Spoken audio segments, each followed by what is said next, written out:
Amen.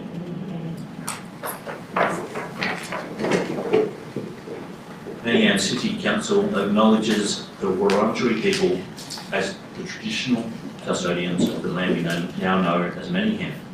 We pay our respects to Wurundjeri elders past and present and value the ongoing contribution to the cultural heritage of Manningham. I'd like to welcome all members of the public here tonight to this council meeting who have come along to observe our proceedings. I'd also like to advise those present that tonight's meeting is being audio and video recorded. All care will be taken to maintain your privacy. However, as a visitor in the public gallery, your presence may be recorded. By remaining in the gallery, it is assumed your consent is given in the event that your voice and or image is broadcast. It's a special night tonight. I'd also like to take this opportunity to welcome our new Chief Executive Officer, Andrew Day, to your first council meeting at Manningham. Andrew commenced at Manningham on the 17th of September 2018 and joins us from Yarra City Council, where he held the role of Director of Corporate Business and Finance. So welcome, Andrew.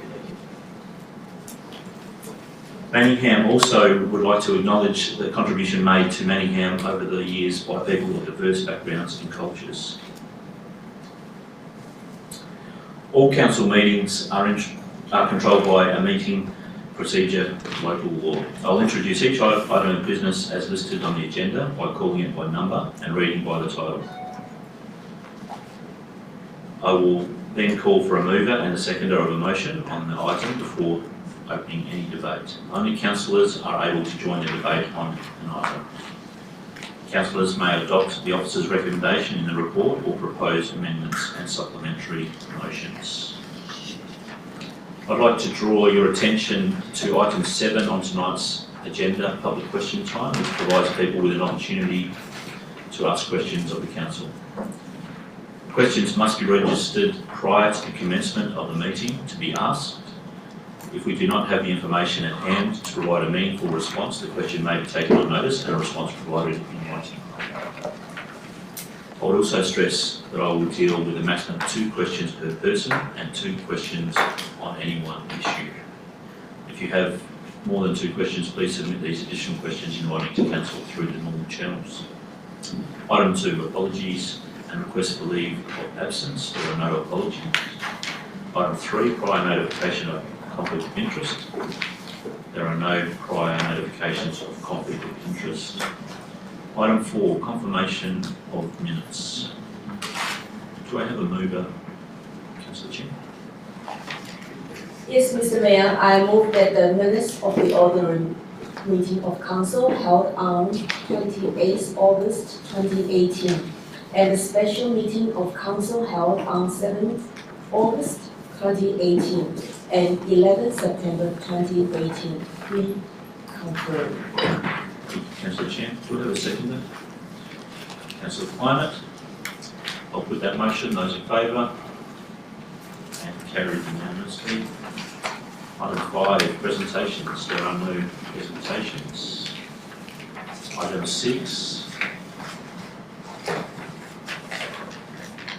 petitions. 6.1, petition Jackson Court Shopping Precinct, existing and proposed parking restrictions.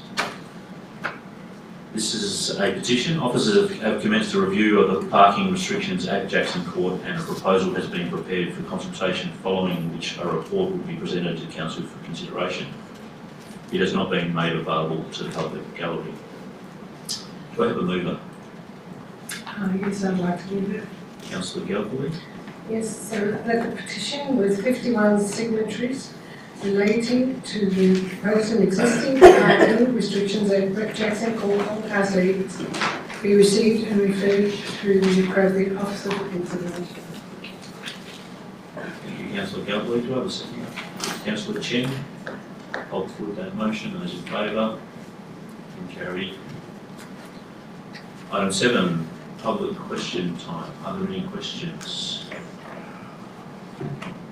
We have one question from Mr. James Bishop that we've just received. Mr. Bishop? you're welcome to make your way to the. You'll have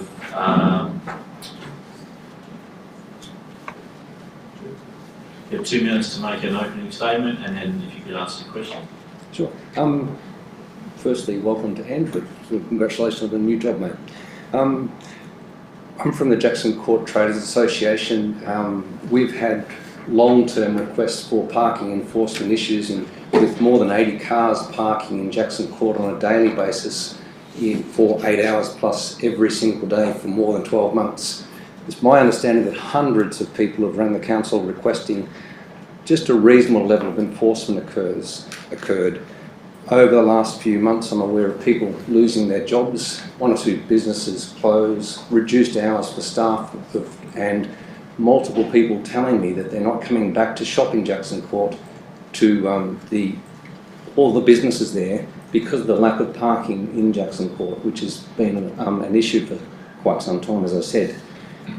Recently, we were told, we had the pleasure of having the Mayor and a number of councillors down in Jackson Court, and also some interactions with Niall asking for details of what was occurring and strategies that were being implemented by the council, and we were being assured that things were being done and that more than 1,000 parking tickets were issued to offenders in Jackson Court. My question immediately when I saw that number was, where were those tickets issued? Were they issued in the 30-minute car parking, the 1-hour car parking, and the 3-hour car parking? The response to that request, which was referred from Councillor Anna Chen, thank you, to Niall, was that it was difficult to count the paper parking tickets. I put in a request under FOI and now have discovered that only 6 parking tickets were issued in Jackson Court in the 3-hour car parking zones since the 1st of January to the 16th of August this year. Those 6 tickets have meant that with the 80 cars parking 5 days per week, 8 hours per day, the council has foregone well over $1 million in revenue in parking enforcement fees, and thousands of shopping people coming to Jackson Court to try and park have been unable to park in our shopping centre. It's not unique to just Jackson Court. This issue impacts on every area of Manningham where the council fails to do its job and where council managers fail to ensure that their staff are doing their job. And all we're asking for is a reasonable level of enforcement, a reasonable level of management and compliance to enable people to go forward and conduct their businesses. Excuse me for taking too long. That's okay. If you could just ask a good question. My question is, will the council take steps to enforce parking restrictions in Jackson Court and other areas of Manningham at a reasonable level in all areas, not just 30-minute parking zones? Ask Angela from this Director of City Planning and Community to respond. Thank you. For you. If you just turn your microphone on. Thank you, sir. Thank you for your question, Mr. Bishop. All your questions. I just want to point out that on receipt of your inquiry this afternoon, officers have written to you via email, pointing out that you've interpreted the data that was sent to you, we believe, incorrectly. 120 infringements have been issued in the 3-hour areas in the Jackson Court precinct from the 1st of January to the 15th of August this year, so not 6 as you were stating. In total, we've advised you previously and formally through the FIY process that over 1,400 infringements have been issued in that area.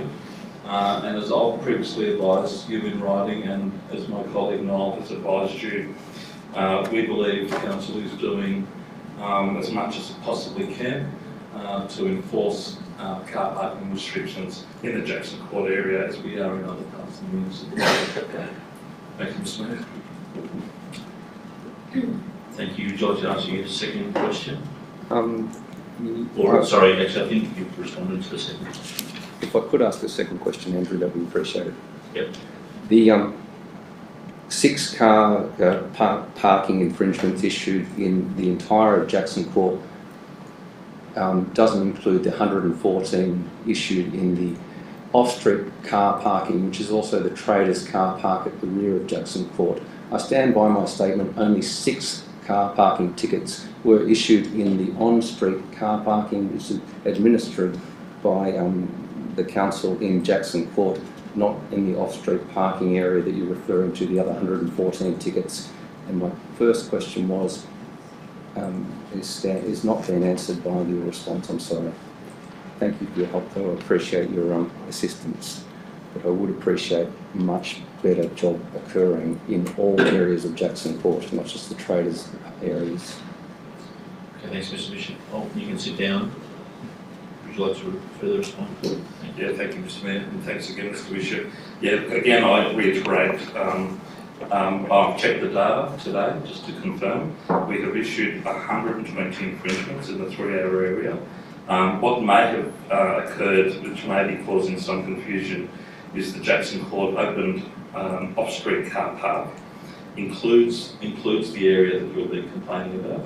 It's not the area. It's not just the area at the back where the traders are. It's the public car park at the front, and it includes the bowl area. So in total, there's been 120 infringements in that area. Thank you. Angela. Mr. Thomas, read that. Thank you. Okay. So we are up to item 8. There being no further questions, I believe. Admission of urgent business. There are no items of urgent business.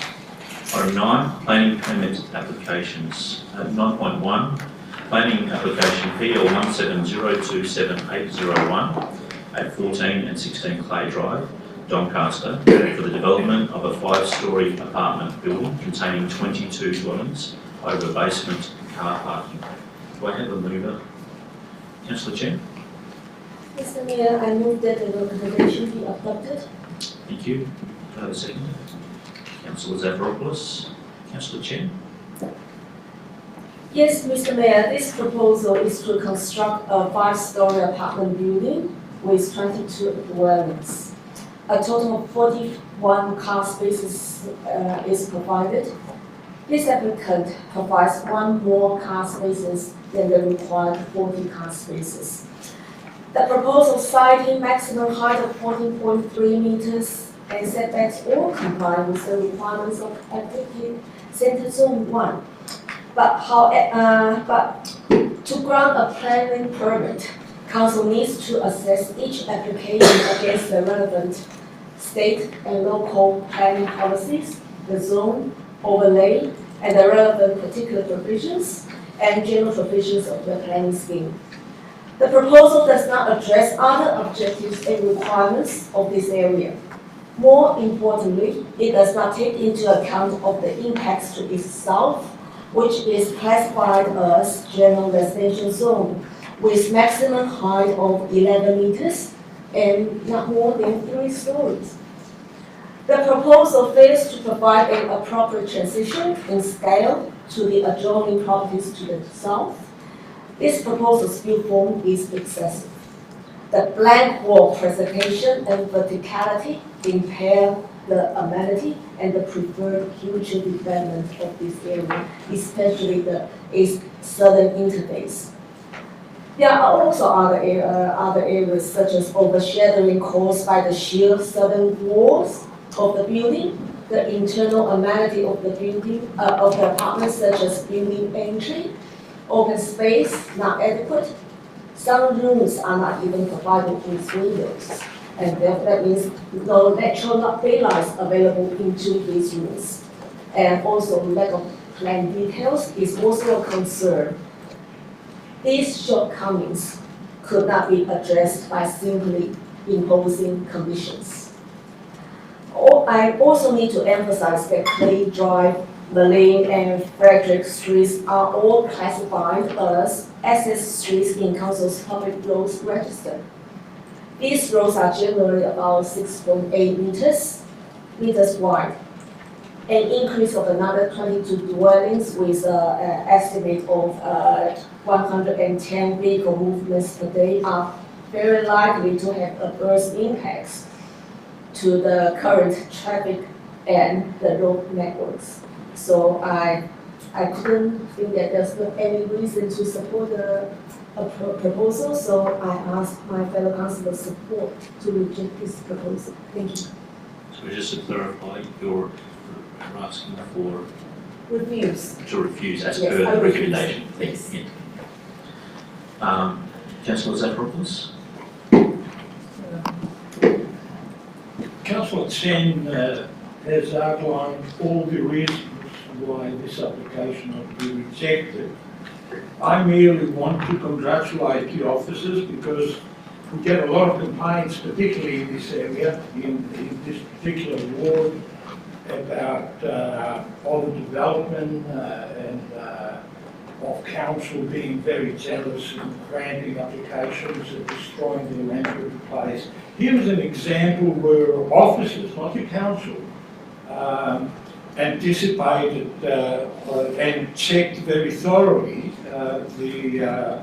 the rules and guidelines about what is permitted and what is not, and I've gone through all the items that this application does not meet, and I think Councillor Chen outlined them, so there's no need for me to elaborate on those.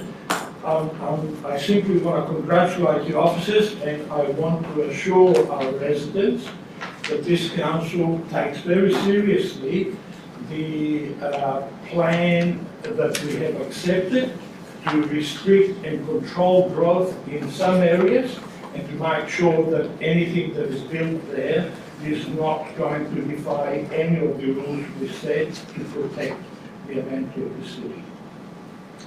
Thank you, Councillor Zafiropoulos. Any speakers against the motion? There being no further debate, I'll put that motion. Those in favour? And carried.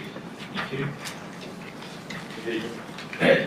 Division, thank you. Those in favour, please stand. We have Councillor Kleiner, Councillor Zafiropoulos, Councillor Chen, Councillor Goff, Councillor Haynes, Councillor McLeish, Councillor Piccinini, Councillor Galbally, Councillor Conlon. Thank you.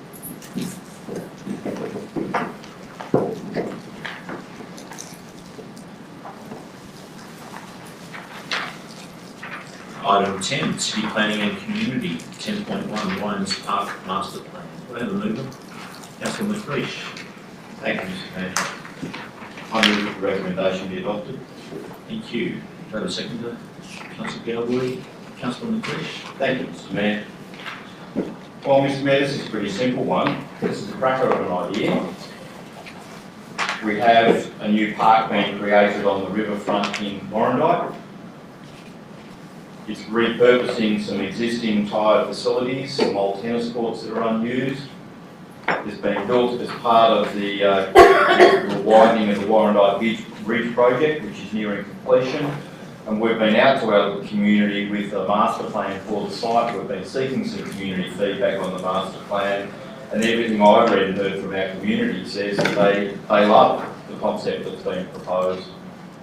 They're very much looking forward to seeing this this important part of the river reactivated, seeing it achieve much better linkage from the street into the park and from the park down to the riverfront, linkage from the other car park, which is on the east side of the revamped bridge, and extending and asphalting the car park between the play space and the bridge, and extending the play space somewhat and substantially improving all of the landscaping through the area. The community has provided some new ideas for how that might be enlivened as a community park. They've suggested that we have include some exercise equipment. That exercise equipment get placed under the bridge, so it'll be all weather and nicely shaded in summer. Another great idea from our community, and that's now included in the master plan. So, Mr. Mayor, this is a great outcome for our community. It's in our forward budget, and I'm very much looking forward to the day when this revamped park is open and the whole precinct is improved for the benefit of the community of Warrandyte and Manningham more broadly. Councillor McLeish. Councillor Galbally. Any speakers against? There being no debate, I will put that motion. Those in favour? And carried. Item 10.2, Westerfolds Paddle Sports Plan, consideration for endorsement. Do I have a mover? Councillor Climate? That the recommendation be adopted. Do I have a second? Councillor Piccinini? Councillor Climate? Yes, thank you. We're in the second stage now of this wonderful project, and this is just to endorse the outcome of the second stage consultation relating to the Westerfolds Paddle Sports Plan. This is to support an increase in the building footprint and other key access and landscaping infrastructure at no cost to council. So it's not about adding more on our rates, because part of the third part of the endorsement is that we'll seek external non-council funding. There was some great consultation as part of this process with 7 community groups expressing interest in using the building. The stakeholders, as we already know, part of them being Nillumbik Council, Banyule, and most of all us, because it sits in a beautiful part of Westerfolds, a beautiful park. Mr. New CEO, you'll absolutely love. It's a wonderful project. I think when you look at all the stakeholders and the engagement that has happened, and the people, the residents that have fed into the process with 490 visits to the site through your St Manningham, there was a fair bit of feedback, much of it positive, and through that, that's how the footprint has grown, because of this process getting it right, which means good consultation from a number of groups and engagement. And I think we should be proud of what we're going to see in our city as part of the paddle community, paddle sports community, which this does not just serve the paddle sport community, but those that like to walk and walk through the park. Having something that's beautiful to stop and look and see, to use a beautiful facility. I think this just opens up not just to a group of people, but to the wider community. So it's really good to see that this is progressing along, and the next part of this stage is for our endorsement. Thank you, Councillor Climate. Councillor Piccinini? Nothing further to add. Any speakers against? Councillor Could I Zafiropoulos? ask a question or make a comment? You can ask a question. Ask a question. Thank you. I'll phrase it as a question. I'm a little bit wondering, for a project as valuable as this, more than $5 billion, we contributing in our area some $600,000. Such a major project, and the consultation process would usually be as thorough as you can get. And yet, I'm amazed with the response. Let me give you some of the statistics.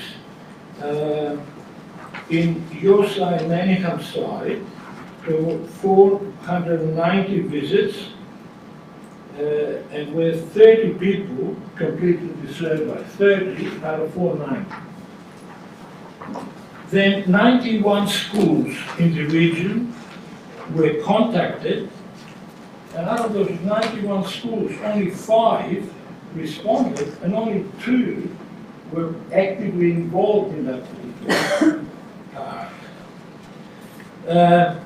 200 Manningham community groups were contacted. Councillor Jones? Point of order, this is not a question, this is a I'm asking whether the consultation process... Councillor Zafiropoulos, just wait till Councillor Jones. this is not a question, this is not even a preamble question. This is an actual speech about a particular topic. I suggest that Councillor Zafiropoulos doesn't do it in the form of a question, does it in the form of a speech. Okay, Which is entitled to. Which you are entitled to do. Yeah, I am, but let me ask you a question. My question is, why are those responses so low, given the importance of this project? Is there something in the way we've done it? Is there something about this particular project? Thank you. That's all I'm asking. I'll ask. And I forgot to mention that out of 200 Manningham groups, only 14 groups responded. Councillor Coronis or taking notice? Thank you, Mr Mayor, through you. I'd have to take that question on notice and check with the officers who are directly involved. I don't know the details of the specifics around the consultation, other than we've followed pretty standard approaches, so, but I'm happy to take that on notice. So they'll write that information. Thank you. That will come back by SBS. Thank you. Thank you, councillor. Is there anyone like to speak against? There being no further debate, I'll put that motion. Those in favour? And carried. Division. Division? Get all those in favour, stand. Councillor Kleiner, these are in favour. Councillor Kleiner, Councillor Zafiropoulos, Councillor Chen, Councillor Goff, Councillor Haynes, Councillor McLeish, Councillor Piccinini, and Councillor Galbally, and Councillor Dolan.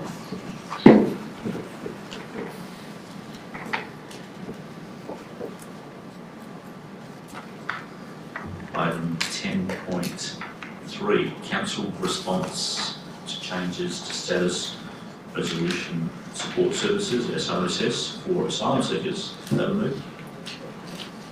Councillor Zafiropoulos. I move that the recommendation be adopted.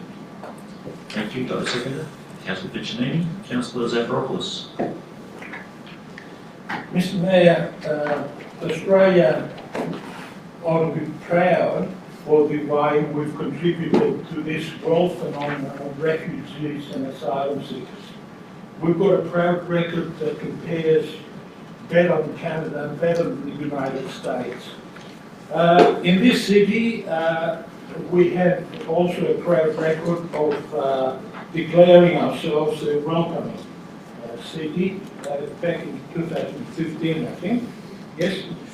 And therefore, signing a joint statement with a number of councils that objecting to this status resolution support service being taken away from asylum seekers, which the Brotherhood of St Lawrence points out will create 60% of the asylum seekers, which number around about 8,000 in Victoria, would find themselves, if they suffered torture and trauma in their country, they would have no access to any services, they would have no finance, and consequently they would come to local government and other community organisations such as Doncaster and so on to seek support because they would be in a desperate situation.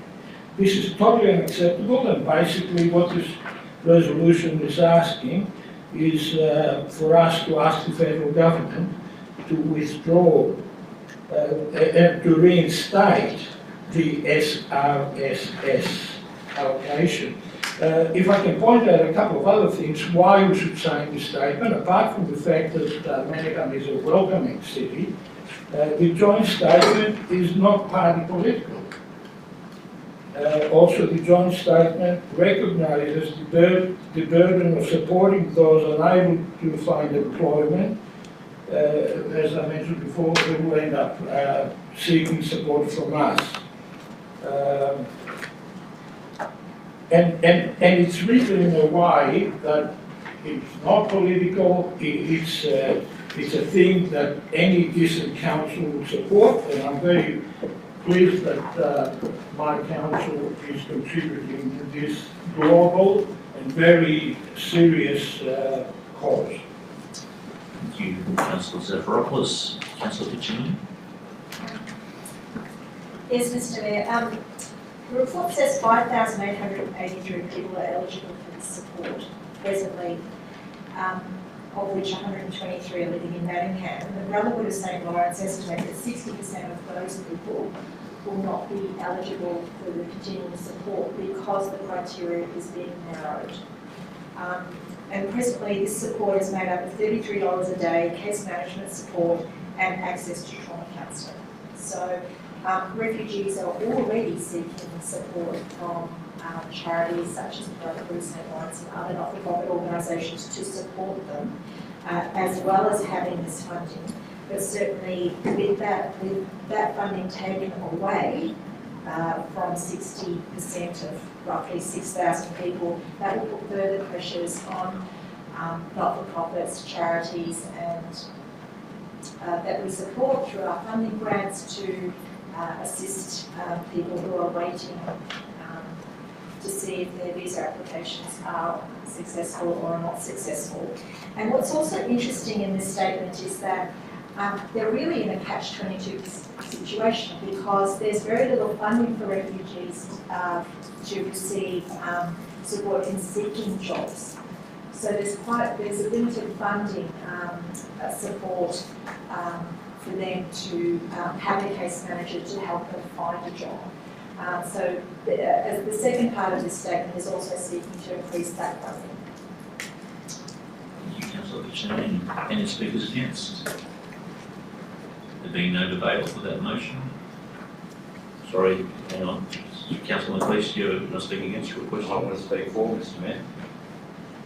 Okay, I'll allow it. There's Meeting procedures allowed, Mr. Mayor.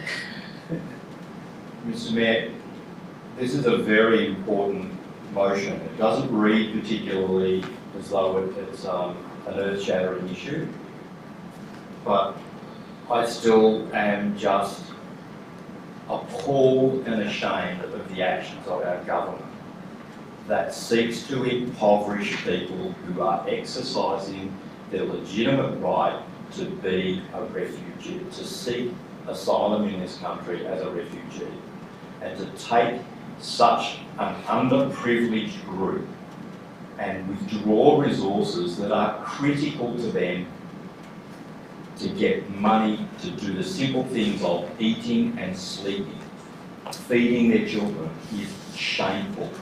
It makes me ashamed of our federal government to see them persecuting people in this manner and to see them withdrawing funding from such critical services as this is appalling.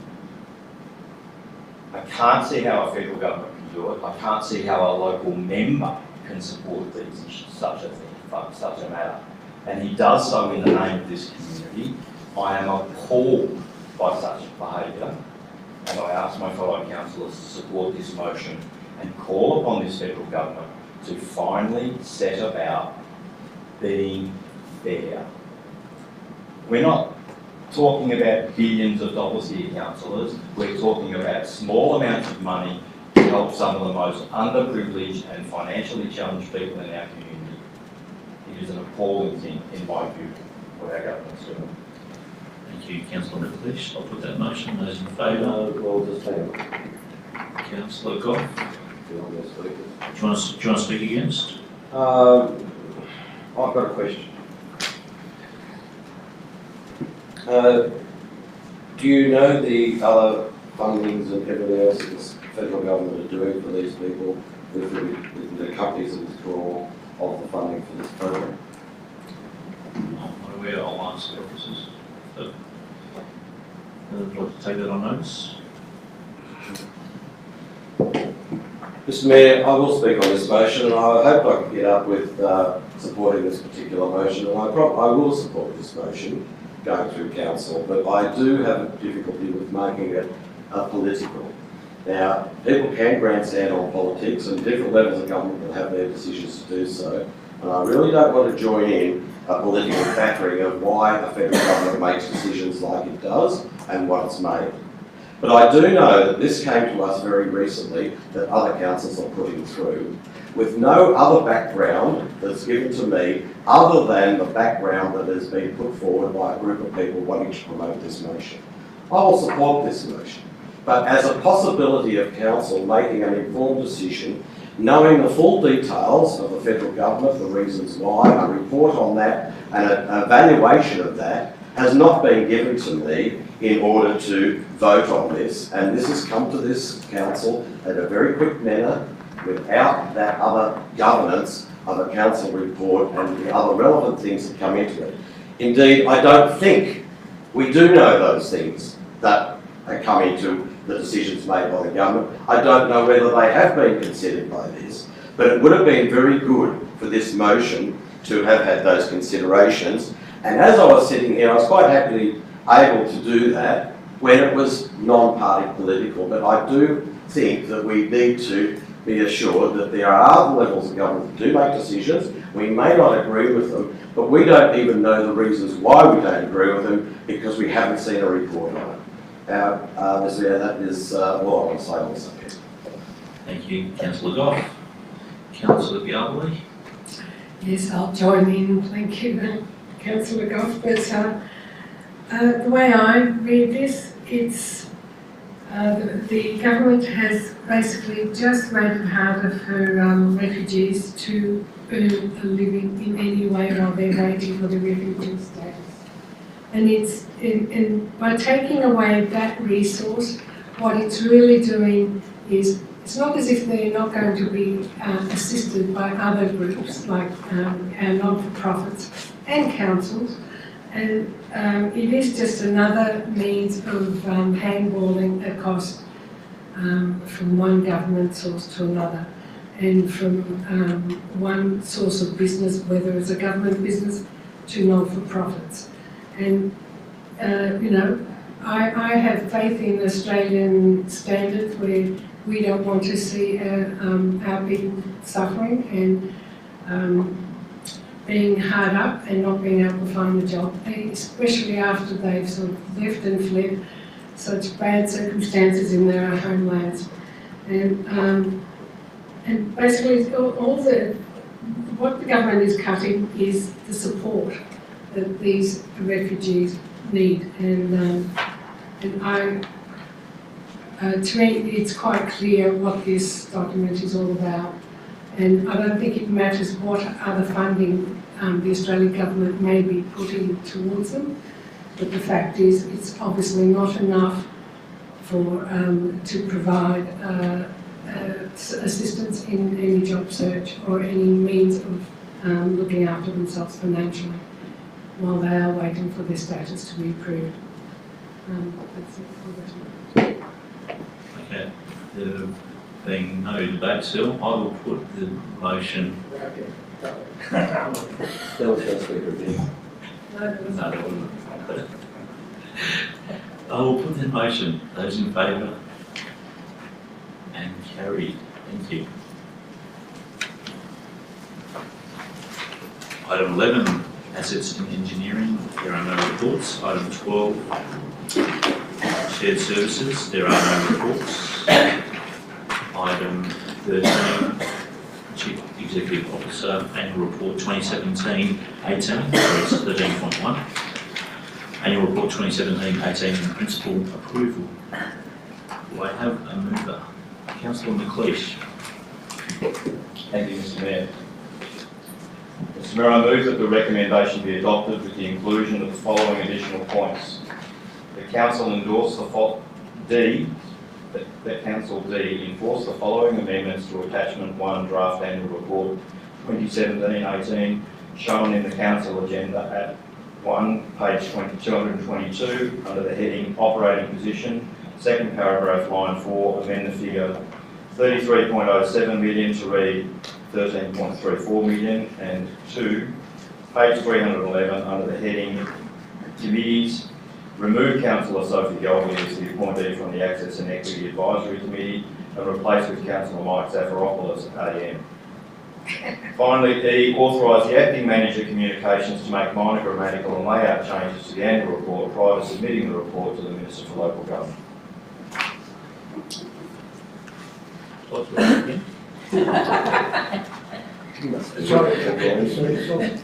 I have a seconder? Councillor Haynes. Councillor McLeish, would you like to speak? Thank you, Mr. Mayor. Mr. Mayor, we have a statutory obligation to prepare an annual report in accordance with the Local Government Act. This report must be lodged by the 30th of September. We are therefore giving an in-principle approval to the draft annual report 2718 so that we can fulfill that obligation. We are also subsequently required to publicly consider the annual report within 1 month after it's been sent to the Minister. So we'll do that down the track. So what we have before us is a draft, and that's why you're seeing a motion such as that to correct a couple of anomalies in the body of the report. The report will go through, as we would expect, to government for their consideration and analysis. It is an excellent report because it speaks quite directly to many of the achievements that our council has delivered for our community, and it's delivered on the back of the budget that we put together 12 months ago. Probably actually 18 months ago, I'll try that again.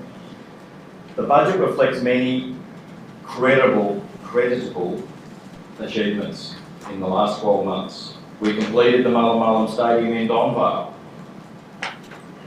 a notable project in the future life of our community. We completed the Bollen Integrated Water Management Facility, another first-class development, which is an award-winning regional scale project harvesting and treating stormwater. We completed some upgrades to the football and cricket pavilion at the Donvale Reserve. We completed upgrading Sheens Road Stadium. And they're just some of the things that we delivered in terms of asset improvement for our city. In the end, we have done many quite extraordinary things, as we do every year. It was noticeable that we've only had to spend, for example, this year, 10.83 million on waste services. That compares to 2014, where we spent 12.15 million. Goes to show that the organisation is delivering more cost-effective services every day to our community, yet delivering better services week by week. It's a great credit to the organisation that they've delivered the annual report in the way that they have. It's an award-winning report last year. I believe we won an award for the quality of the information provided in the report and the effectiveness of the communication that we delivered to our community in producing this report. So I thank the organisation for delivering on behalf of our council and for the quality of the report that they've been delivering. And I ask my fellow councillors to support its submission to government. Thank you, Councillor Nicholas. Councillor Haynes? Nothing. Any speakers against? I'll put that motion. Those in favour? Carried. Item 13.2, Manningham Quarterly Report, Quarter 4, 2017-18. Have a mover. I move that the recommendation be adopted. Thank you, Councillor Goff.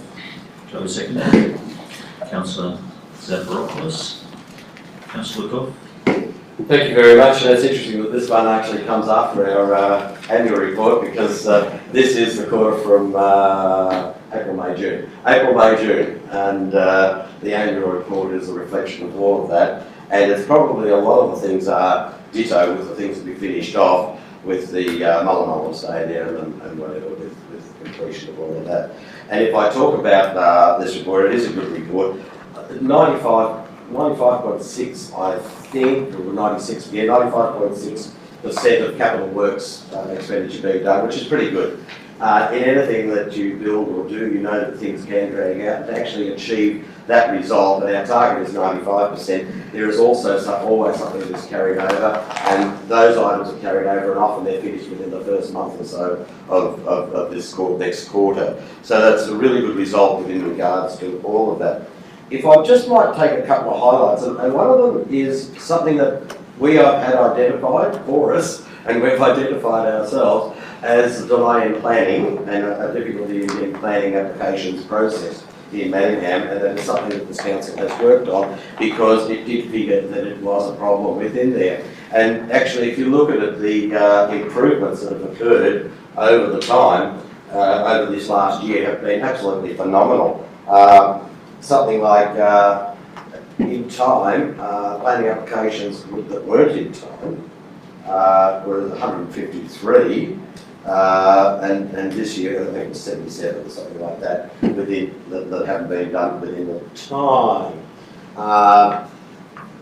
You know, the number of planning applications decided within the statutory period has improved, I think, by 39%. And that is a phenomenal improvement.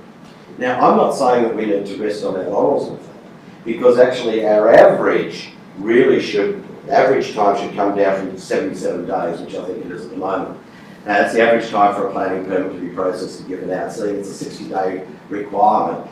The average being 70 means that we should be having a lot of very simple and straightforward planning applications, which we get with complex ones. But we should be actually processing them in less than 60 days. And I don't think 60 days is good enough if we can get something done faster. and that will bring that average down. So I'm looking forward to a continuous improvement in this, and it's great that we have these little checkpoints because they allow us to review how we're going, and I would like to see us to get the actual average and the median down to under the 60 days, which would be absolutely fantastic. It's not on the 60 days, but under the 60 days for that. But that is really good news and a really good amount of work with regard to that particular issue. You know, we have completed a number of things in capital works, and the capital works program, I think if you go to ask people around areas of Balleen at the moment, they would be actually saying thank you very much for the resurfacing and refurbishment of our roads and footpaths and infrastructure in and around there. It's a massive task for our council. It's one that we did identify as a huge task and a huge source of requiring our funds into the future. The only other thing I'd like to celebrate, I think, is the actual increase of 45% on the developer contributions, and that's directly related to our change of developer contributions that we've brought in here for multi-unit and larger developments. We're getting a bigger slice of the pie, and those extra monies aren't going to be wasted. Those extra monies are going into more capital works and more ability for us to provide what they are actually for, and that is open space. And we've got a lot of work to do in the future at Manningham to cater for our growing city, and especially the areas of high density development, allowing us to have the adequate and quite a bit of that open space in and around in that location. Overall, our open space is absolutely fantastic, but in the areas of high density development around Doncaster Hill, around some of those shopping centres, we do need to plan ahead and provide that infrastructure. So it really is a good report story, and again, I really like the way it's set out and done in that simple diagrammatic form. It has been something that's been running now for over about 12 months, and it's a simple way to get a very mundane report that it used to be to look good, and I'm sure it looks great on our website. So congratulations to all those involved, and I hope that we all vote yes. Thank you, Councillor. Councillor Zafiropoulos, anything further to add? Councillor Goff has already given us examples of how successful this year has been. The quarterly reports, the fourth quarterly report, as he pointed out, is quite special because we use cumulative figures. Therefore, the fourth quarterly report basically gives you an outline of the year. I won't repeat some of the achievements that were mentioned under the annual report item, but also by Councillor Goff. But I think it is important for us to consider that this council has made $30 million surplus. It's an amazing result, and all those responsible for that positive result should be congratulated. Of course, one of the reasons that we've gone so high this year is the $5.6 million that we got from the developers. I want to point out also that whilst I don't believe that the awards is a very good indicator, we did get 3 or 4 awards this year. I was present when, to my surprise, Manningham came on the board at an innovation conference over at MAB, and I was so proud to hear our city getting an award. Look, I won't go through, I think there are a couple of other things I'd like to point out, and that is that where Manningham values are now an integral part of our system. And this is a good sign that we know why we're doing things. So this was a good innovation that we brought in last year. And the other thing is, we talked in this council about our aspiration to make this council the best council, the smartest council, whatever adjective you can use to describe the fact that we are endeavouring to excel in every category that we have. We've already shown signs that we are on our way to do that, and I'm very pleased that the indicators are there for us to continue to monitor our progress. Congratulations to all the staff. And in fact, I think it should be important for us to mention the outgoing CEO, because I think it was his leadership that led to this very positive results. Thank you, Councillor Zafropoulos. Councillor, Councillor question, I didn't know it. For clarification, and on what Councillor Zafropoulos said, a $30-something million surplus. I don't believe that that's an operational surplus, but I do believe that might be a balance sheet difference. And that holds reserves and a whole lot of other things that we actually, it's not that we're actually got this extra money. It goes onto the balance sheet. Yeah. Yeah, you could finish the question, Councillor. Yeah, it's a balance sheet that's not operating, and it also includes areas of money that we actually have to hold in reserve. Is that correct, or is it an operational surplus this year? Thank you. You are correct, Councillor Boff. So that, whilst it is a very positive result, majority of those funds are already allocated for the Capital Works program, and a lot of it is also in restricted reserves as well as reserves. Thank you, Philip Lee. Councillor Galway.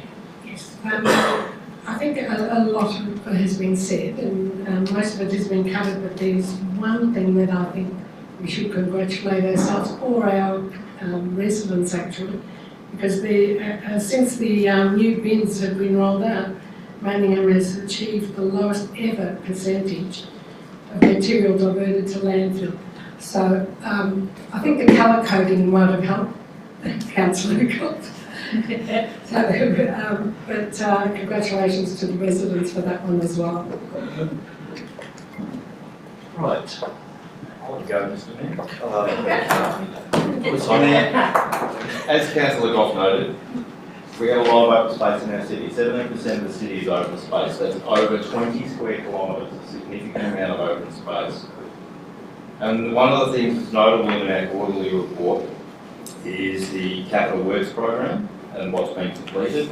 And I had the pleasure of being, we actually have in our city, we have 66 kilometres of off-road paths, but of course, just a couple of weeks ago, we were present when we added to that by 1.4 kilometres.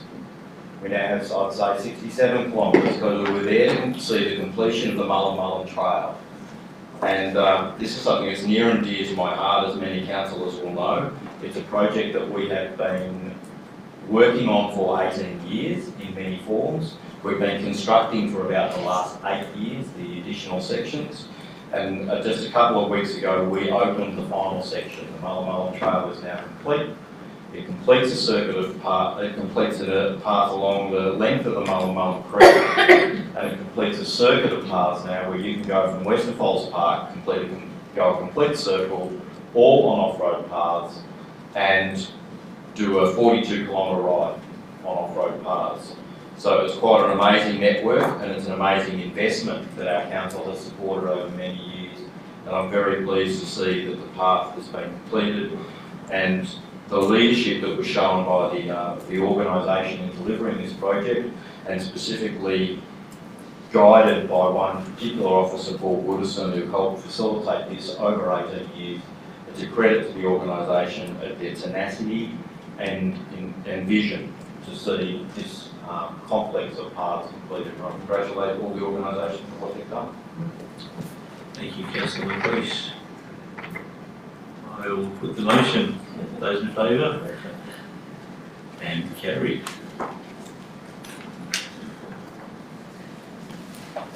Item 13.3, advocacy motions for municipal association of Victoria State Council meeting October 2018. Do I have a mover? Mr. Mayor, I'd like to move an alternative motion. Thank you. I'd like to move the motion as it is with an amended motion in attachment 2 to read, to secure a commitment from NBN Co to remove its own redundant telephone wiring and approve the decommissioning and removal by Optus of their redundant hybrid fibre coaxial aerial infrastructure.